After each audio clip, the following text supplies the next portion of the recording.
Une vision qui bouleverse des millions. Il y a des jours qui marquent l'histoire silencieusement, sans grand fracas. Des jours où le ciel semble se pencher vers la terre, où le monde spirituel s'invite dans le réel. Aujourd'hui, au sommet du mont Arafat, un événement a figé le souffle de millions de pèlerins. Des visages en larmes, des mains levées, des cœurs transpercés d'un même frisson. Car quelque chose d'inexplicable s'est produit, quelque chose de divin. Une lumière étrange, une forme céleste, un phénomène si pur que même les sceptiques ont détourné les yeux, bouleversés. Ce n'était pas un simple phénomène météorologique. Ce n'était pas une illusion collective. C'était un moment de foi incarné, un rappel grandiose que ce monde matériel n'est pas tout, que le ciel n'est jamais loin de ceux qui l'invoquent avec sincérité. Le mont Arafat, ce lieu béni où le prophète Muhammad, paix et salut sur lui, a prononcé son dernier sermon, ce lieu où chaque année les pèlerins lèvent leurs mains, pleurant leurs fautes et espèrent le pardon d'Allah.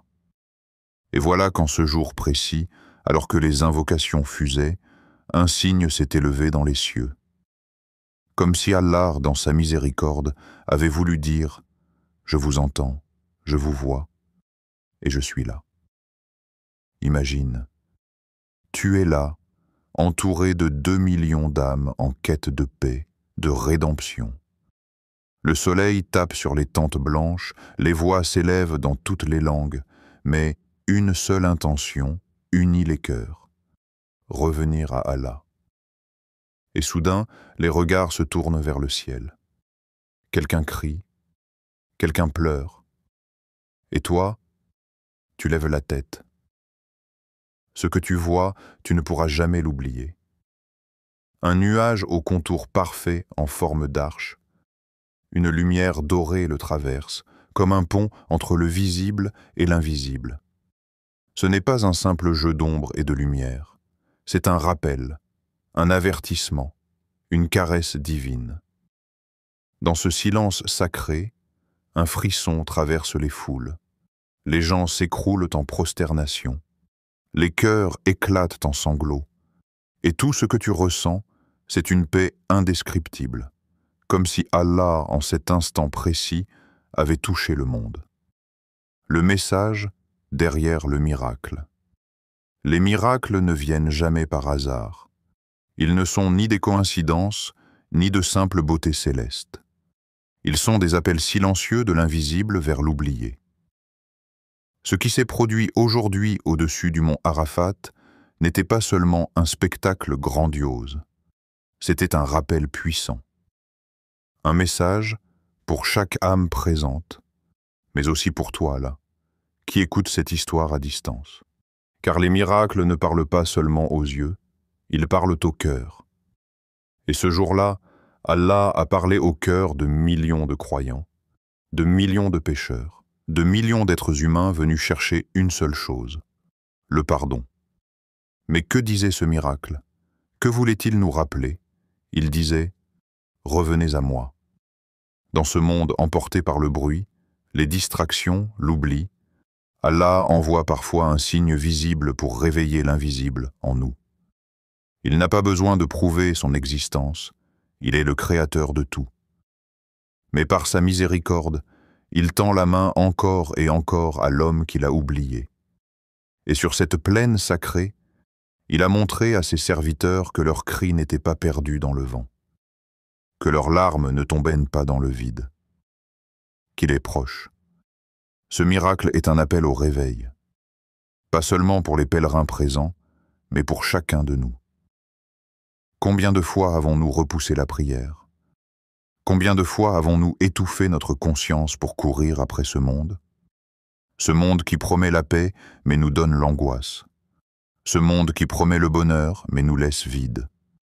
Et voilà qu'Allah, par un simple nuage, par une lumière céleste, vient nous dire « La paix est auprès de moi. Le bonheur, c'est dans mon rappel. Le sens, c'est dans votre retour à moi. » Ce miracle n'a pas été filmé pour faire le buzz. Il n'a pas été envoyé pour amuser les foules. Il a été offert pour toucher les âmes, pour réveiller les cœurs endormis, pour dire à ceux qui doutent, « Vous m'avez oublié, mais moi, je ne vous ai jamais oublié. » Et si aujourd'hui, toi aussi tu regardais vers le ciel, non pas pour voir un miracle, mais pour redevenir un miracle. Car le plus grand signe, ce n'est pas ce qui est apparu au-dessus d'Arafat. C'est ce qui peut apparaître dans ton cœur quand tu décides, enfin, de revenir vers Allah. Quand Allah répond aux invocations des foules, imaginez un instant. Des millions de voix s'élèvent vers le ciel dans une même supplication. Des pleurs d'enfants, de vieillards, de femmes, d'hommes, tous différents, tous venus de continents opposés, mais unis par une seule et même certitude. Ya Allah, tu es notre seul refuge. Sur le mont Arafat, cette certitude devient presque palpable.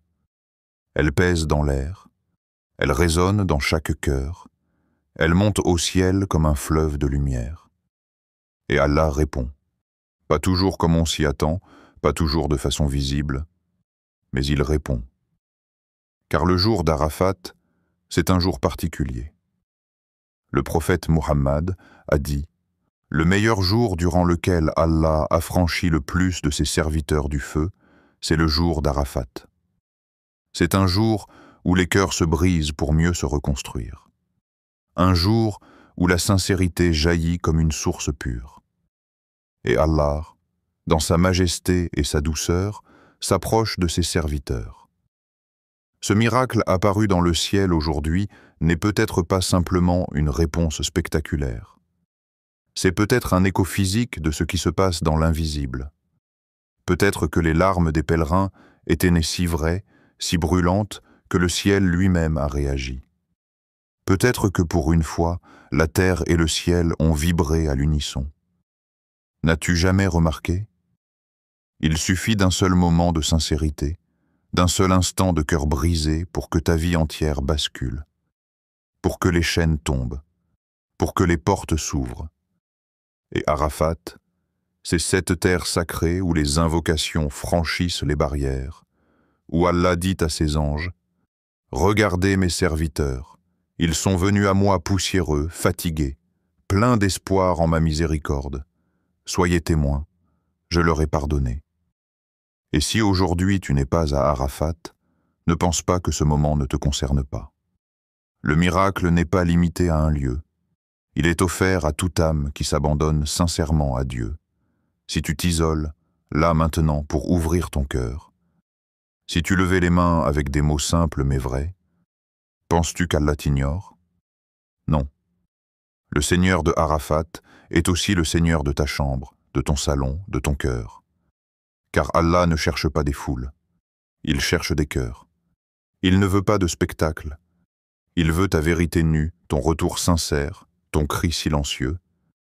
Et parfois, il t'accorde un miracle, pas dans le ciel, pas dans les nuages, mais en toi-même. Et ce miracle-là, personne ne pourra jamais te l'enlever. Ce que le miracle change en nous, l'appel intérieur quand un miracle apparaît, ce n'est pas seulement pour émerveiller les yeux, c'est pour transformer les cœurs, car le vrai but d'un signe, ce n'est pas de faire parler les foules, c'est de faire taire l'ego, pour que, dans ce silence retrouvé, la voix d'Allah résonne enfin. Ce qui s'est passé aujourd'hui au-dessus du mont Arafat n'est pas une fin en soi. C'est un début, un point de rupture, une déchirure dans le voile de la routine, de l'insensibilité, de l'oubli. Quand un croyant lève les yeux et voit un signe, ce n'est pas pour dire « c'est beau », mais pour se demander « que dois-je changer maintenant ?» Car oui, chaque miracle est une invitation à la transformation intérieure. Tu peux être témoin de la grandeur divine et rester le même, ou tu peux en faire le tremplin d'une renaissance. Regarde les compagnons du prophète. Chaque signe, chaque parole, chaque événement bouleversant les transperçait de l'intérieur. Et leur réaction était toujours la même. Un changement immédiat. Pas demain, pas après-demain, mais maintenant. Et si toi, aujourd'hui, tu avais vu ce miracle de tes propres yeux, qu'aurais-tu fait ensuite?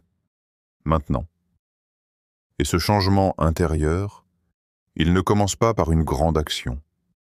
Il commence par un pas, une décision, une prière dite avec les larmes, un mot de sabbat prononcé seul, dans la nuit. C'est petit, mais dans le monde invisible, c'est immense.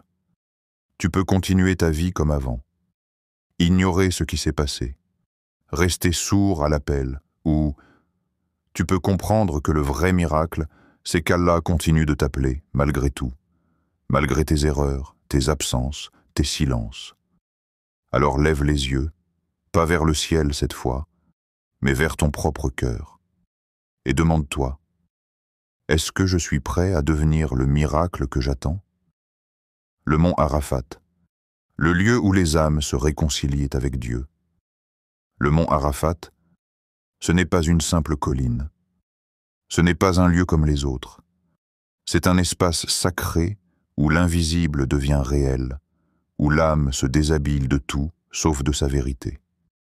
Là-bas, il n'y a plus de statut, plus de richesse, plus de nom, seulement des cœurs exposés à la lumière divine. Le prophète Mohammed a dit « Le Hajj, c'est Arafat ». Cette parole est immense. Elle signifie que tout le pèlerinage trouve son sens dans cet instant précis, ce moment où l'homme se tient debout, seul face à son Créateur, et dit avec humilité « Pardonne-moi, je n'ai rien que toi ». Sur Arafat, les langues trébuchent, les larmes coulent, les voix tremblent. Des gens de toutes les nations, de toutes les couleurs, des rois et des mendiants se tiennent côte à côte avec une seule prière. Ô Allah, efface les fautes. Accepte-moi, change-moi. C'est ici que les masques tombent, ici que les rancunes s'effacent, ici que les croyants se réconcilient avec Dieu, mais aussi avec eux-mêmes. Et si tu tends bien l'oreille, tu entendras quelque chose d'extraordinaire. Le silence qui précède la miséricorde. Ce silence-là, il ne fait pas peur. Il rassure. Il enveloppe. Il annonce que quelque chose de grand est en train de se produire. Ce lieu est une porte. Une ouverture entre la terre et le ciel. Une invitation pour les âmes blessées, perdues, fatiguées. Arafat te dit « Tu es tombé 1000 fois ?» Alors relève-toi une fois de plus. Tu n'es pas trop loin. Tu n'es jamais trop loin de la miséricorde de ton Seigneur. Et même si tu n'y es pas physiquement, tu peux y être spirituellement, car le mont Arafat est aussi un état intérieur. C'est le moment où tu déposes enfin tes armes, où tu cesses de fuir, où tu reviens, nu de tout, sauf de ta sincérité. C'est là que le miracle commence. Pas dans les nuages, mais dans cette paix intérieure retrouvée. La paix que seul Allah peut accorder à celui qui revient vers lui, brisé, mais sincère. Ce que ce jour doit laisser en nous. Alors, que restera-t-il de cette journée? Les images vont tourner, les vidéos vont faire le tour du monde, les commentaires vont défiler. Mais si ton cœur reste le même, alors tu seras passé à côté du vrai miracle. Ce signe dans le ciel n'était pas un simple spectacle. C'était une clef, une porte entr'ouverte vers un autre toit. Un toit plus pur, plus connecté, plus vivant. Ne laisse pas ce moment passer comme un fait divers. Fais de ce jour un tournant, une décision, une réponse claire au message d'Allah. Je suis là, je t'attends, reviens. Et si tu doutes encore de ton importance, rappelle-toi ceci. Tu n'as pas besoin d'être au mont Arafat pour être touché par la lumière divine. Tu n'as pas besoin d'un signe dans le ciel pour que ta vie change. Tu as juste besoin d'un instant de sincérité. Et Allah fera le reste. Car lui seul connaît le cœur de ses serviteurs, et il ne rejette jamais celui qui revient à lui en larmes.